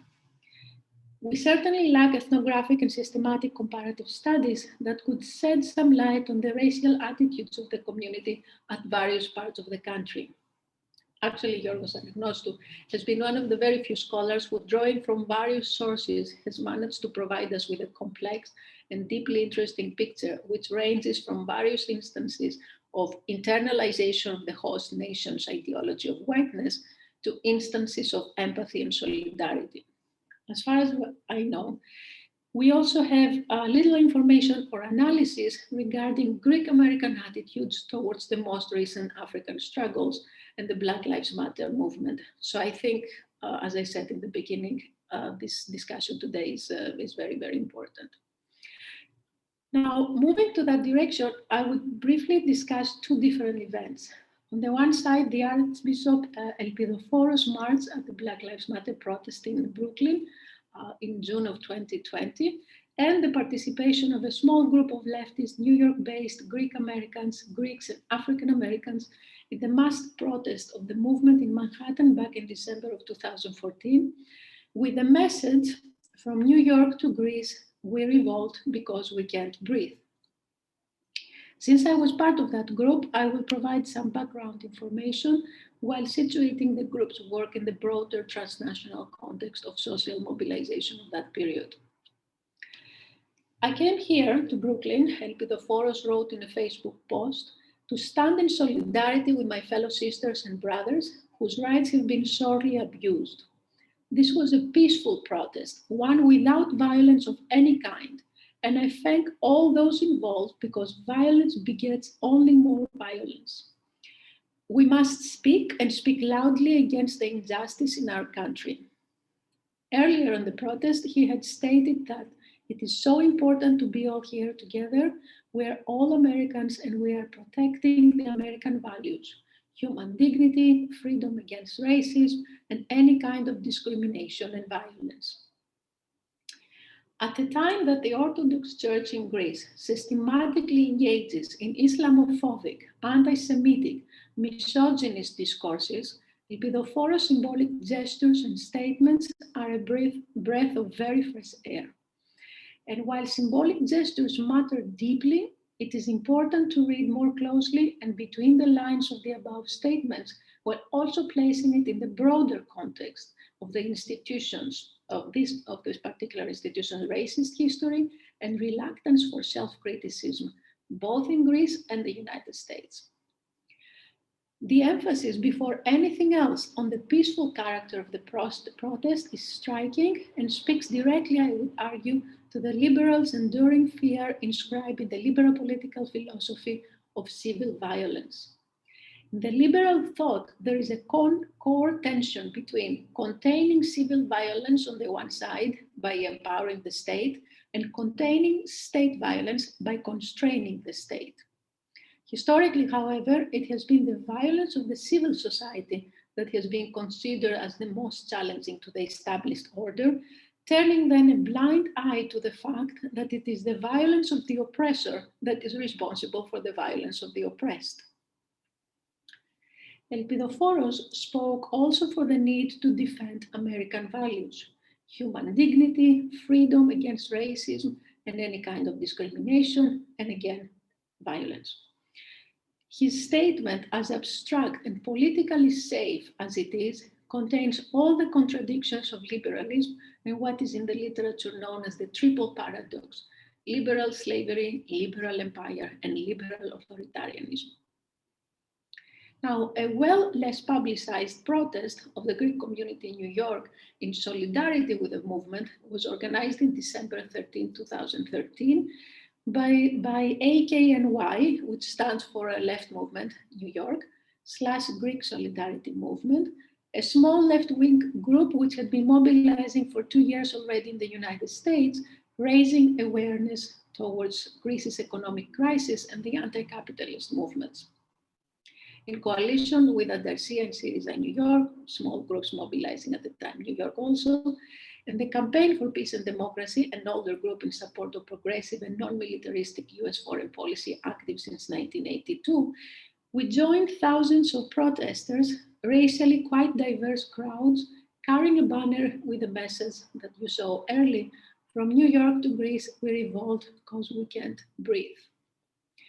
The message actually had steered some debate within the group, as some argued that it constituted some kind of misappropriation. However, the quick internationalization of the movement and its message proved, I think, that we had captured something of its essence: systematic racism, police brutality, economic asphyxiation, are not solely American society's ills. Black Lives Matter has evolved into a global rallying cry against the legacies of slavery and colonialism, the racial and ethnic hierarchies that the old world has put into place centuries ago, and still to this day largely structure institutional inequalities and racism. Against the growing authoritarianism around the world, the handmaid of neoliberal economic violence, the message of the movement has resonated with millions. And a couple of concluding lines. The message then we marched with calls for dissent, renouncement of and radical break with a system that has been unable to reform itself, since by design safeguards liberty and rights for a select few while excluding a great many. Martin Luther King warned us of the well-intentioned liberal, a warning which I suggest we should take very seriously into consideration, for unless we take direct aim at the political philosophy that sustains capitalism and economic inequality, there will be no real change or social justice. And thank you very much. Thank you, Despina. We can all congregate back to the main room, the three speakers anyway. And we do have some questions. If I may be permitted to ask the first one to the panelists, and I want to start with Professor Jacobson. In your assessment for the future, what role does religion play in white nationalism? One of its tropes is obviously anti-Semitism, right? And we have now noticed with Despina's, but also Yorgos's presentation, the prominent role that the church plays in the Greek community. In fact, we have spoken today of the Greek Orthodox Church as the representatives of the Greek community, as opposed to some other of a secular figure, for instance. And so that is my question to you. Do you think religion will play a role in confronting the neo-confederate movement, let's say, particularly Islamophobia? It's part of the rhetoric of the extreme right in Greece, and I'm wondering to which extent you think this is playing out. When I introduced this topic to class, I asked them if the Azeris that are Caucasian are also white, and students stumble on Islam, that Islam excludes one from whiteness. So what do you think on this question particularly? Well, there are many layers to it. I mean, clearly, Islam has been racialized as an identity in American political culture, and that's a complicated story of its own. But I guess my first reaction to your question is that, religions, let me put that in the plural, have played plenty of mischief in the centuries-long stories that we're telling. I mean, Christianity found a way of rooting the institution of slavery in a theological tradition. And that there's just no escaping that. On the other hand, religion has provided some of the most powerful liberatory narratives we have, and religious narratives were central to King, and not only because he was a minister, but also because he understood that the power of those narratives in African-American culture going all the way back to slavery. I think in the last generation or two, the left in the United States has really ceded the ground of religion and let the right take it up, so that, really beginning with the emergence of the moral majority in the late 70s and on into the 80s, the new right as a right coalition has religion at the center of it, not just around the politics of abortion, but around politics of sexuality and reproduction and all kinds of things. I think we're starting to see the left gain back some of that ground. And to me, I think that, most religions, when you look at them and you look at their founding texts, you can make the case, not that it's always made, but you can make the case that all religions, if properly practiced, could be or would be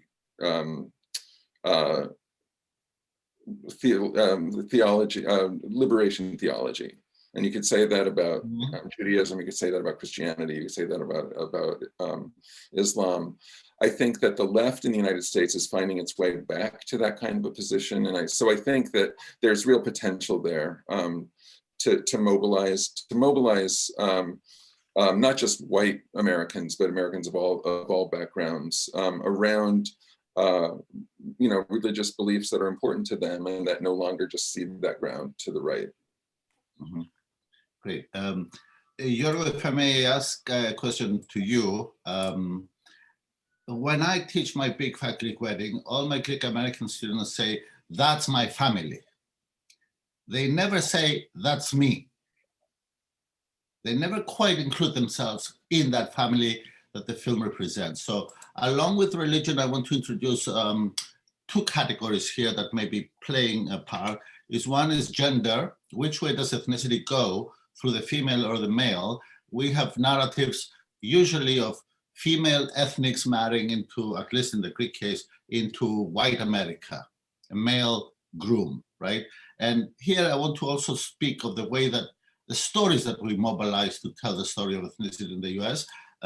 Professor Jacobson mentioned Zorba the Greek, but I'm going to mention West Side Story, and that other adaptation of Romeo and Juliet in 1953, not a well-known film about Greek sponge divers in Florida beneath a 12-mile reef. 1953 is the film about Florida and the sponge divers, and 1957 is West Side Story. And you have there questions of marriage. Who is marrying whom? In my big fat Greek wedding, we clearly have a generational divide as well. So I want to introduce this question, age and gender and the way they feed into the new way that we're speaking about race and ethnicity, and whether the Black Lives Matter also distinguished different kinds of activisms along gendered lines, and whether we should introduce those as well, because it appears that we may be shifting from one axis to another, but it's still a bipolar conception of the relationship. Can these be integrated into our conversation? Are ethnicities gendered as female? For one, that's one question we may ask. And how would the narrative change? That particular comedy is a comedy only because it adheres to the principle of all comedies that you always criticize upwards, but it recognizes that Ian, the white guy, is upwards, yes, is dominant, right? Is it able to change those categories and still have the same narratives? Right. So thank you, Yorgo. So we do have the categories of gender and the second generation. It is very interesting speaking about the reception of this film. A sleeper, a blockbuster that was not expected to be.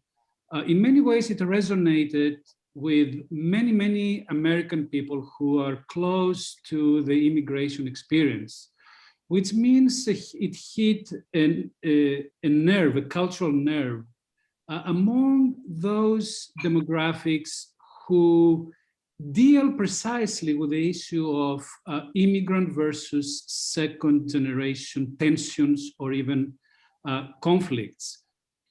In many ways, yes, many Greek Americans say that they recognize their families in the film, and many Americans say that they recognize their families too, although there have been some dissent. But nevertheless, this is a kind of the norm, the larger trend in the reception.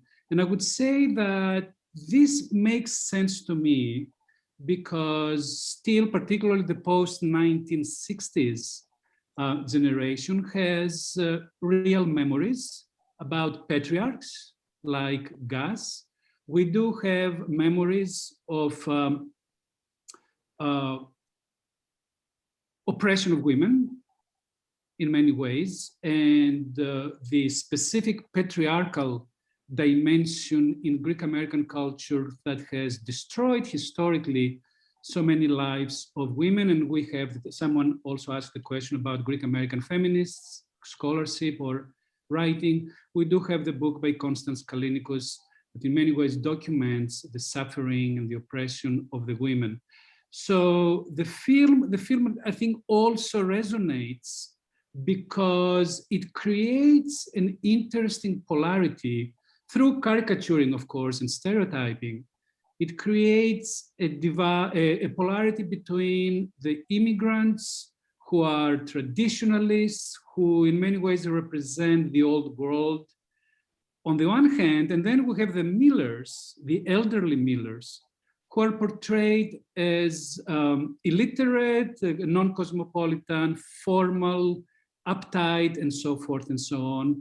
And it presents a middle ground, that of the acculturated ethnic Tula, who in many ways is projected as the model, the template for accepting ethnicity and as a model of being American, as I mentioned. In many ways, My Big Fat Greek Wedding is an extremely important cultural text because it promotes, because it legitimizes American multiculturalism and the place of Greek Americans, Polish Americans, Italian Americans in society now as normal subjects, right? Both poles I mentioned, the immigrants and the elderly millers, are heavily caricatured and stereotyped, but in many ways, Tula is given as a humanity along with Vula, the aunt. And in many ways, this film, in many ways, sanctions the value of, let's say, learning Greek.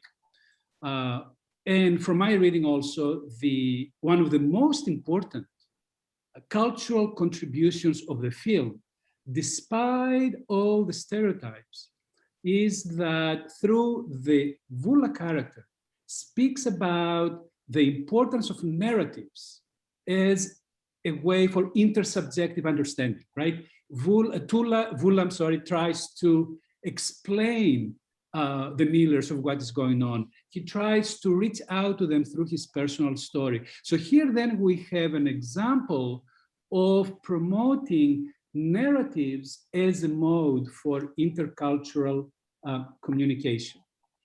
Mm-hmm.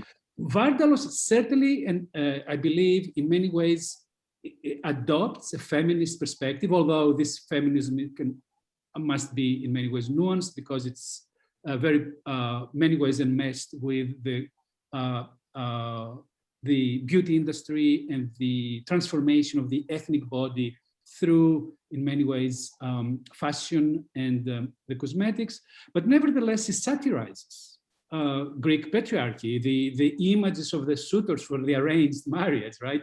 They are crude Greek immigrants, and in many ways it's an extremely powerful, visceral, in many ways, critique of Greek patriarchy. Now, regarding the larger narrative, the gendered narrative of Greek American identity, thank you for bringing this up because this is indeed a very important issue. On the one hand, the narrative of struggle and success is a male narrative because historically it was the men who were the small business owners and the women somehow were in the background. So in terms of, and Phyllis Chalk, anthropologist Phyllis Chalk, wrote a very important article about two cultural models of citizenship, gendered citizenship in Greek America. On the other hand, you have the authoritative male that in many ways brags about his success and devalues everybody else. And on the other hand, we have Greek American women who do the cultural work of, and again, this is traditional, on the one hand narrative, doing the cultural work of caring. Caring for the family, but caring for the community, doing the philanthropic work, in many ways, keeping the family together on the one hand. On the other hand, though, there is also historically a particular ethos in Greek American women to connect with other women from different nationalities. We know this from the work of Helen Papanikolas. And in the mining communities of Colorado and Utah, these women, because their men as laborers in the mines were under constant threat, they would bond together, they will console each other, and they will form intercultural bonds. Mm-hmm. So Greek then women could be offering, or rather certain histories of women's citizenship could offer a departure point to think about how we connect interculturally and interracially. Mm-hmm. One final point, I was reading recently, the very important, I think, in many ways, piece that author and journalist Nicholas Gage published in the New York Times in the 1970s. It is chic to be Greek. And I'm working on an essay, and my title is, It is chic to be male Greek. Because it's very interesting in this essay that in many ways does pay attention to recognize internal differences within Greek America, and also recognize, importantly, the conflicts between the post-1960s immigrants and the established Greek Americans. Although it does this, at the same time, the men are presented as agents in every domain that we can think about, from sexual prowess to entrepreneurial acumen and creativity. And the women are represented as passive and, quote unquote, one psychologist said the only person who addressed the issue of women, it did not, I quote, it did not occur to Greek women to join the feminist movement in the 1960s, which is in many ways such a deeply disturbing statement, because A, there has been a history of Greek American women in the second generation resisting patriarchy. There are so many popular songs, there are so many narratives, so many women turn against ethnicity because of the patriarchal nature of Greek American culture. Mm-hmm. And secondly, it's, and again, going back to the first question that I saw on the chat, why is it that there is so few Greek American feminist texts? It is astounding. So yes, gender plays a role, and in many ways, certain experiences of women may serve as a starting point to think about creating intercultural spaces. And we don't know, I mean, you mentioned about the patterns of out marriage, whether it is women and men. Historically, women were encouraged to marry within as the guardians of ethnicity. We don't know anything about who is marrying whom. We don't know about, in New York City, there are marriages across race. There are women marrying African Americans. I have seen them in the airplane, traveling, flying to Greece. I have seen these kinds of mixed families, and we have no analysis or documentation of these kinds of issues. So we are in an embryonic state when it comes to these questions. I'm sorry to say. No, it's a good place to be, Yorgo, because the possibilities are opening up. Actually, we will follow this particular series with another one about new Greeks in Greece, or second generation Greeks that are born from couples that came from other countries. So maybe we can continue it in a different context. But I do have a question for Despina, but I'll wait until we cover the questions in the Q&A. One of the questions, I think Celine's response is being answered by Yorgos Anagnostou. So we'll go to Maria Keliabou, who is asking who are the accomplices in this new project. I'm going to say, Maria, that we have two here today. It would be Yorgos and Despina, but maybe any of you can suggest which of us in the field of modern Greek might integrate our syllabi into this movement. I, for instance, would like to kind of have a discussion about these films, for instance, Beneath the 12-Mile Reef and West Side Story. And maybe a question to Matthew, which are the narratives that now tell these new stories? in America. It used to be these metaphors of the melting pot or the salad metaphor. Do we have a prevalent narrative the way that, let's say, Romeo and Juliet has been adopted many, many times to investigate these social and ethnic and cultural frictions, which are not there in the first place in Shakespeare? We need one, and I think it goes back to Despina's paper, which was so, I just think, really great and generative, because, I mean, I would start my answer with the problem with liberalism. And the problem with liberalism is that it gives us these metaphors like the mosaic on the one hand or the melting pot on the other, which seem like two totally different models of understanding diversity in the United States. But the thing they hold in common is that neither of them has anything to say about power relations. You know, as though we all jump into the pot on equal terms, or the tiles of the beautiful mosaic, each one holds its own integrity and power, but everything is structured by power. And that's why I keep going back to 1790, is that American citizenship is and has been structured in inclusions and exclusions from the start. And even if you wipe away the history of slavery, as emancipation, you know, promised to do but didn't, the citizenship is laced through with differential power relations and the ways that different groups enter the polity on different terms. Aliens ineligible for citizenship, slavery and emancipation, the dispossessions of the native nations, voluntary migrants with easy access to citizenship. And I think that we need a model for talking about diversity, which has become a kind of corporate, just evacuated term, in a way that is attentive not just to cultural differences, but to differential power relationships to each other and to the state. And that's where liberalism fails, and that's where a true kind of progressivism that's rooted in what I called, you know, a kind of anti-Confederate whiteness, but is a true kind of multiculturalism in the sense that it's attentive to all of these differences and power differentials.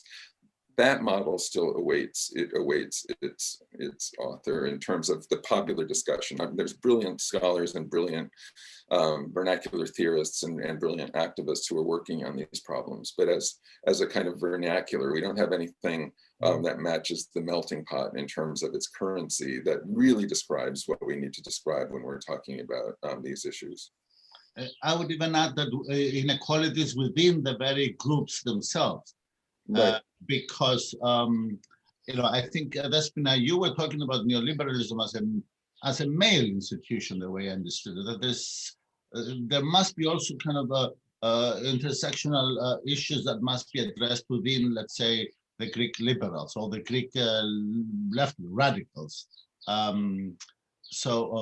Is there another category that you would like to see included in this? I know it's probably like juggling 5-6 different balls at the same time, but these balls collide all the time. It's not as if you can ignore them.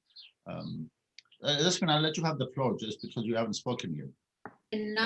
Actually, I didn't want to interrupt anyone, but I have a couple of comments. First, regarding religion. Second, the direction that research can go, and George alluded to that in terms of, like, especially if we're questioning like intergenerational change of attitudes and so forth. The other, whether I have like a term, like a concept to sort of more accurately describe the situation we are in today, you're saying? No, I'm not looking for a specific term. Just your reaction to these two. Both you and Iakovos are bringing this topic into your work, and I hope it satisfies Matthew's term as accomplices. Right. Not just so how can scholarship proceed and conceive its way itself in ways that will bring us closer to this question of how do we relate? Okay. Racially, but also ethnically. Right. I can start by drawing from the agenda of the Black Lives Matter, which actually has made it such a successful and international movement. On the one side, that's not exactly its agenda, but we saw that the response and the participation transcend race. From the protests and the marches I have seen, it is something's really, so we see a break here, comparing also to the civil rights movement. On the other side, and this relates also to a comment that we have here in the Q&A regarding like settler colonialist ideology, it has raised questions that challenge the way we understand world order, which is very much based on that legacy of settler colonialism. And this is the reason precisely we see all this doing away with all these symbols of that past. So if we want to look at the common ground or find here a common ground, I think the movement is moving in that direction. And that common ground is directly related to not just liberalism here, but neoliberalism, which is a systematic effort on the one side to divide people along the lines of ethnicity, along the lines of race, along the lines of heritage, along the lines of religion and so forth. And on the other side, the resistance is precisely on the fact that we're all subjected to the same, or not the same pressures. And that has very much to do with economic pressures and economic asphyxiation. So here also the metaphor of like breathing, it's very much the physical, like terrible, horrible experience leading to death and assassination. But on the other side, this asphyxiation that we all experience in terms of like lives with no future, like directly related to those neoliberal economic practices. So that's the common ground I think we should seek. And in that sense, the movement has been, I wouldn't say successful, but very promising also. I have a comment on the term. Sorry, Matthew, go ahead. If I could, I just wanted to shout out a really important article on the settler colonial question.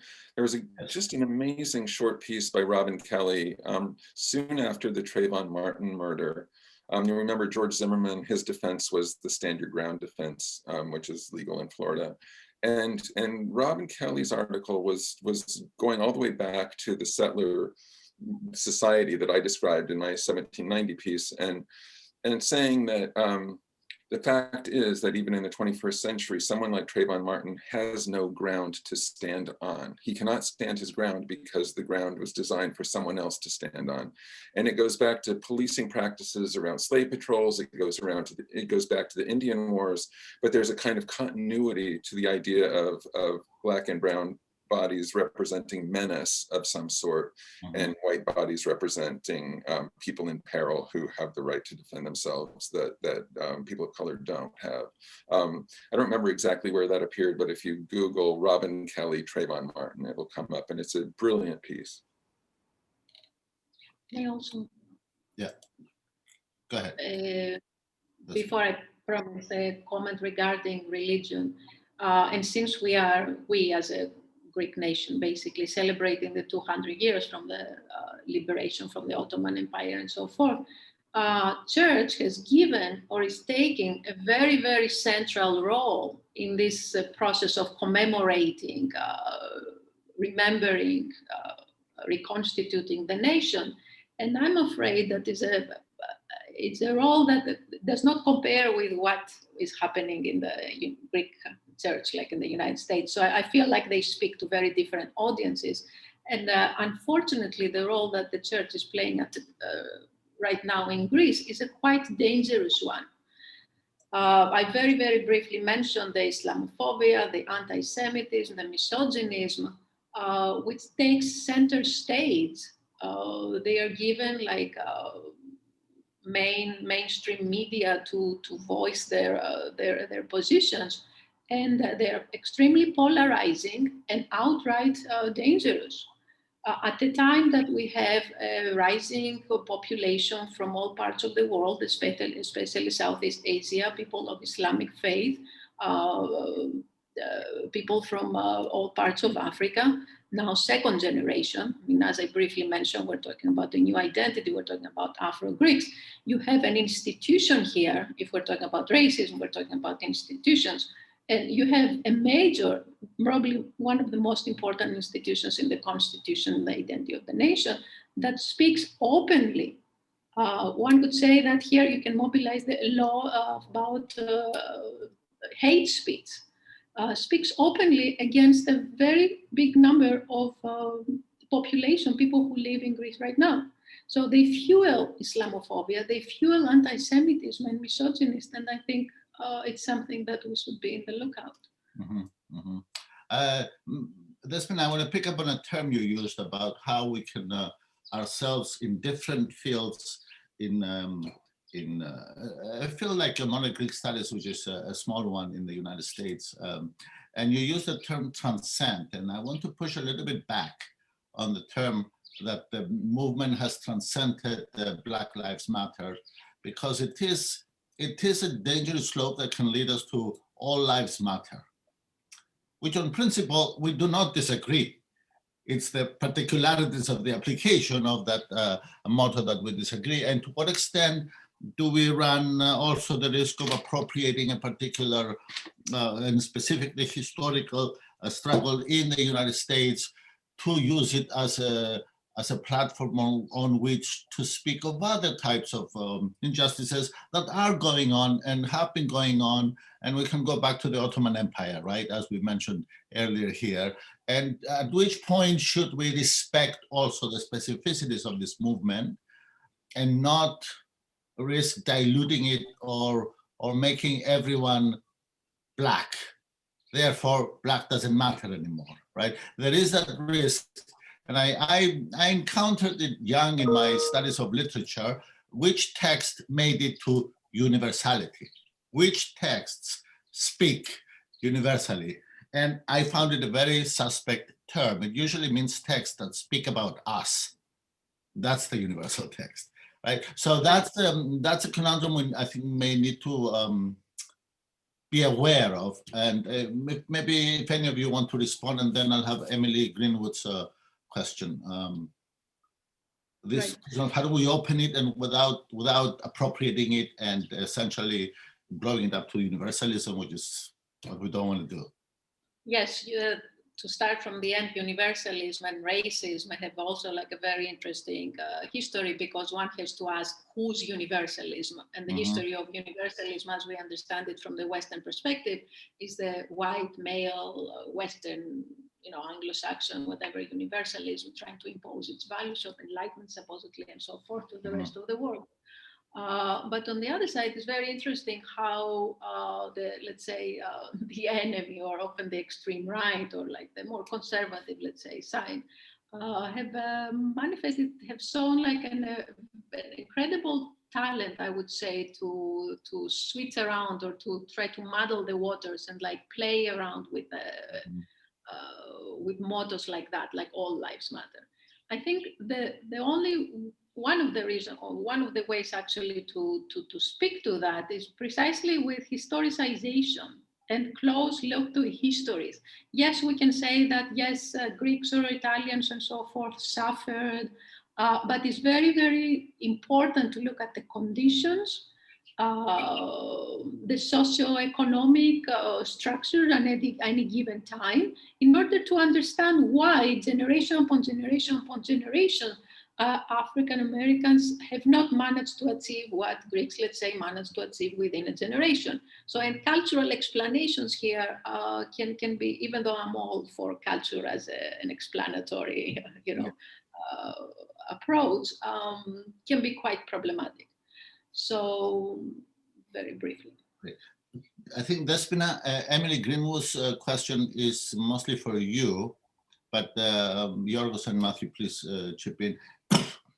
Emily is asking, excuse me, where does this kind of alliance here between Greeks and African Americans, or Irish and Greeks, that risk appropriation fit into your analysis of liberal solidarity with Blackness in contemporary Greece? And you guys can all see the question, right? If I haven't. Let's see the question again. It's in can you click on Q&A?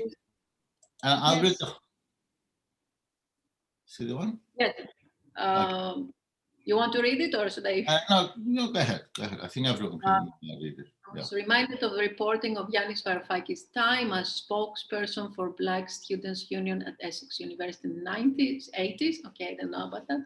Varoufakis explained this as the Greeks and the Irish were the blacks of Europe at the time. Okay, where does this kind of alliance that risks appropriation fit in your analysis of liberal solidarity with blackness in contemporary Greece?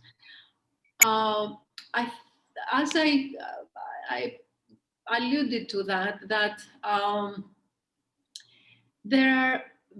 the suffering is completely different, and this yes, I understand that sometimes it starts from like a well-intentioned point of view, but it can be misleading. Precisely, it can be a misappropriation, and the best possible approach here is like grounding this effort for solidarity to study specific histories and understanding how systemic racism works and disadvantages some people more than others.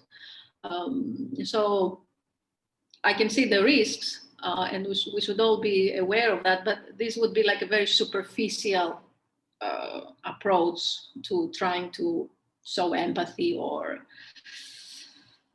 yes, or at least we're not engaged in comparative suffering here.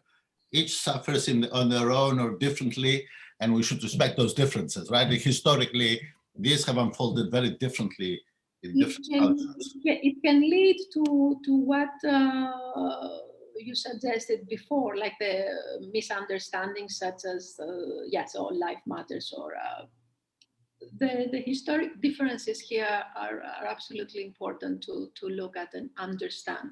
Otherwise, yes, we reach the absolutely wrong conclusions. And because the way they had been applied last year in the social media, they were almost like an empathy deficit. We can't empathize with you because we suffered in the past, and therefore we run out of empathy, right?